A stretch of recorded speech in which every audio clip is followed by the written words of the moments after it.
अर्ध चक्रासन पे बात करेंगे कि अर्ध चक्रासन किस तरीके से किया जाए, अर्ध चक्रासन करने के क्या फ़ायदे हैं, और चूँकि हर आसन को व्यक्ति विशेष पे ये निर्भर करता है कि किन्हीं को कुछ समस्या है तो वो उसके संदर्भ में उनको कुछ सावधानियां बरतनी चाहिए। तो सबसे पहले तो हम लोग देखें कि अर्ध चक्रासन कैसे करते हैं, उसके बाद फिर उस पर बात करेंगे कि इसका असर कहाँ कहाँ पे पड़ता है। उसी अकॉर्डिंग, चूँकि बहुत ही साधारण सी बात है कि हम लोग जब करते हैं तो उसी से हमें महसूस होता है कि हमें ये करनी चाहिए या नहीं। ऐसा नहीं कि आज हम कर रहे हैं और अचानक ही सारी परेशानियां एक ही साथ आ जाएंगी। अगर मुझे कुछ परेशानी है तो वो उसको बढ़ा सकती है, लेकिन जैसे ही हम करना शुरू किए, अगर वहाँ पे प्रॉब्लम महसूस हुआ तो हम उसको वहीं पे रोक देंगे। किसी भी आसन को करने में ये चीज़ कॉमन है, इसको हम लोग ध्यान रखेंगे। तो सबसे पहले है कि अर्ध चक्रासन करना है तो हम लोग पैरों को एक सामान्य दूरी 5 से 6 सेंटीमीटर की दूरी पे रखते हैं, मतलब कि लेग बिल्कुल स्ट्रेट हो, हमारा बॉडी टॉप टू एंड बिल्कुल एक लाइन में हो। हाथों को सबसे पहले ऊपर ले जाएंगे इस तरह से, हाथ ये दोनों उंगलियां ऊपर की ओर होंगी। और फिर जब हम लोग पीछे की ओर मुड़ेंगे तो यहाँ से हम लोग फोर्स करेंगे, यहाँ पर पहले प्रेशर देंगे, यानी लीड करेंगे अपने आसन को यहाँ से। यह है पोजीशन। फिर धीरे धीरे यहाँ से बेंड हुआ,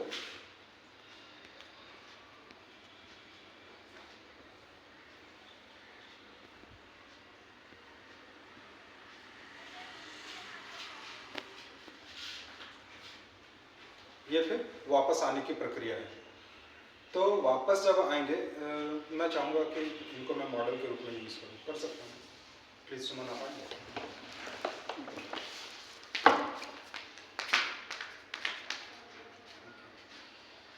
एक और इसी पोजीशन में आप ये अर्ध चक्रासन करें। अर्ध चक्रासन देखिए, ये आसन जो है लीड हो रहा है यहाँ से। सबसे पहले हम लोग फोर्स यहाँ पे देते हैं अपनी बॉडी से, और इसको सारे मेरुदंड को एक एक कर हम लोग पीछे की ओर बेंड करते हैं। जब हमारे यहाँ पे पोजीशन ये कंप्लीट हो गया पोजीशन, वापस जब जाएंगे, वापस जाइए, ये प्रक्रिया पूरी हुई। वापस जाने में आपको प्रेशर कहाँ पे लगा, कहाँ से शुरू की? यहाँ से, ठीक है। और हम लोग जब इसको शुरू करते हैं तब भी हमारा प्रेशर जो है यहीं से शुरू होता है। प्रेशर यानी कि जब हम लोग लीड कर रहे हैं आसन को, यहाँ से शुरू कर रहे हैं, धीरे धीरे करके एक एक बोन जो है हमारा इस तरह से बैक हो रहा है। इसके फायदे ये हैं कि सबसे पहले तो कि बॉडी का सबसे इम्पॉर्टेंट जो हमारा हिस्सा है वो है हमारा बैकबोन, ठीक है। ये बैकबोन, अगर ये नहीं, अगर हमारा टांग कट जाए तो थोड़ी देर के लिए हम लोग सर्वाइव कर सकते हैं, बहुत सारे काम कर सकते हैं, बहुत तेज दौड़ नहीं सकते लेकिन सारा काम कर सकते हैं। अगर ये हिस्सा अगर बर्बाद है तो आदमी को बोला जाता है कि पैरालाइज्ड हो गया, या बहुत तरीके से पार्शियली पैरालाइज्ड है, ये बहुत सारा ऑर्गन नहीं काम करता है। तो इसमें क्या है कि इस अगर खास करके कोई भी आसन हम लोग कर रहे हैं जिसमें कि हमारा ये हिस्सा का यूज हो रहा है, खासकर मेरुदंड, तो इसमें बहुत ज्यादा सावधानी बरतनी है। इसमें आप किसी तरह की लापरवाही नहीं कर सकते। अगर हमारा कोई ऐसा आसन कर रहे हैं जिसमें कि ये इंजरी हो सकती है तो थोड़ी अगर लापरवाही हुई तो वो चल सकती है, लेकिन इसमें तो बिल्कुल भी नहीं चल सकती है। इसलिए है ये इस चीज का बिल्कुल खास ध्यान रखेंगे कि कोई भी हमारे पास आ रहा है प्रैक्टिस करने, या हम किन्हीं को प्रैक्टिस करवा रहे हैं, तो सबसे पहले इस हिस्से के बारे में उनसे हम लोग काउंसलिंग कर लेते हैं कि पहले आपको क्या ऑलरेडी कुछ प्रॉब्लम है। अगर किसी ऐसे प्रैक्टिस करने वाले को या प्रैक्टिशनर को प्रॉब्लम है, जस्ट लाइक कि उनका ये हिस्सा कमर में अगर प्रॉब्लम है, कमर का मैक्सिमम प्रॉब्लम जो है यहाँ से लीड होता है, इसको बोलते हैं हम लोग लंबर में, ठीक है। लंबर में प्रॉब्लम है, या फिर उनका ये हिस्सा जो आता है इसको बोलते हैं थोराइसिस। उसके बाद फिर आपका सर्वाइकल। खास करके अगर इन सब हिस्सों में प्रॉब्लम है तो चूंकि ये जो आसन हमने किया इसमें स्टार्ट टू फिनिश सारे हिस्से पे हमारा प्रेशर जाता है, ठीक है। तो अगर किसी भी प्रैक्टिशनर को यहाँ पे अगर कोई भी परेशानी हो तो सबसे पहली बात तो क्या है कि उनको हम लोग, आप नॉर्मल हो जाइए, उनको हम लोग ये कहते हैं कि आप अगर प्रैक्टिस कर रहे हैं तो आप अपने कैपेबिलिटी के हिसाब से देख लीजिए कि आप कितना टॉलरेट कर सकते हैं। अगर ये टॉलरेबल है, अगर बहुत ही सामान्य समस्या, अगर मसल्स में, इसके आसपास के हिस्से के मसल्स में अगर प्रॉब्लम है, ठीक है, तो उसको हम लोग धीरे धीरे स्ट्रेचिंग करके हील किया जा सकता है, ठीक है। लेकिन अगर वर्टिब्रल प्रॉब्लम है, वर्टिब्रल बोन में प्रॉब्लम है, उसके बीच का जो फ्लूइड है उसमें प्रॉब्लम है, डिस्क में प्रॉब्लम है, तो फिर बहुत ज़्यादा ज़रूरत है कि हम लोग सावधानी बरतें। ये आसन करने का सबसे ज़्यादा फायदा क्या है कि एक तो हमारा पूरा स्टार्ट टू फिनिश जितने भी वर्टिब्रे हैं वो फ्लेक्सिबल रहेंगी, और जब फ्लेक्सिबल होंगी तो उनमें स्ट्रेंथ जो है डे टू डे एनहांस होगा, मतलब मजबूत होगी।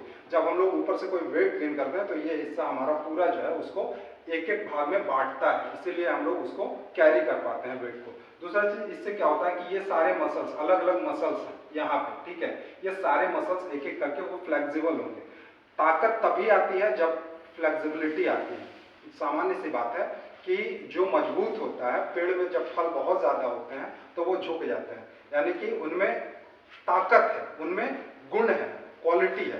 तो उसी तरह से ये बहुत ही जनरल फिलॉसफी है कि हम अपने बॉडी में जितना फ्लेक्सिबिलिटी लाएंगे, सोच में जितनी फ्लेक्सिबिलिटी लाएंगे, उतना ही ज्यादा हम मजबूत होते हैं। तो वैसे ही आसन है, आसन करने का उद्देश्य यही होता है कि बॉडी को हम फ्लेक्सिबिलिटी के मैक्सिमम लेवल पे ले जाएं, जिससे कि हम जो बाकी सारे नियम जो फॉलो करते हैं ना, वो हमारे मतलब कि मानसिक स्तर पे भी घटित होता है और मजबूती से घटित होता है। तो इसमें हो गया कि हम लोग ये फायदा देखें कि ये सारे मसल्स को जो है मजबूत करता है, ये हमारा मेरुदंड को मजबूत करता है। सावधानियां वही है कि अगर किसी भी हिस्से में अगर प्रैक्टिसर को कुछ भी प्रॉब्लम है तो उनको या तो हम रोक दें, और नहीं तो फिर उसके लिए है कि फर्दर पहले ट्रीटमेंट करवा लें। अगर वो प्रॉब्लम सॉर्ट आउट हो जाती है तभी इस तरह के आसन को हम लोग करने जाएंगे। किनको नहीं करना है, वही तो मैंने बताया कि अगर किसी भी ऐसे प्रैक्टिसनर को जिनको कि लंबर में, थोरैसिक बोन में, सर्वाइकल में प्रॉब्लम है, तो उन लोगों को ये जो है अवॉइड करनी चाहिए।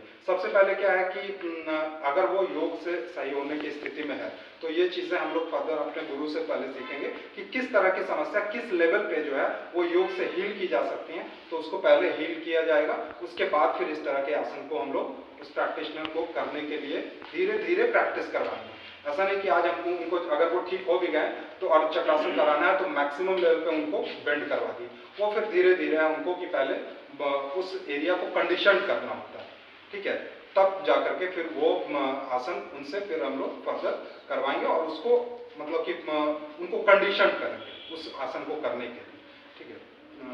और कुछ पूछना? ठीक, थैंक यू, ठीक है, बहुत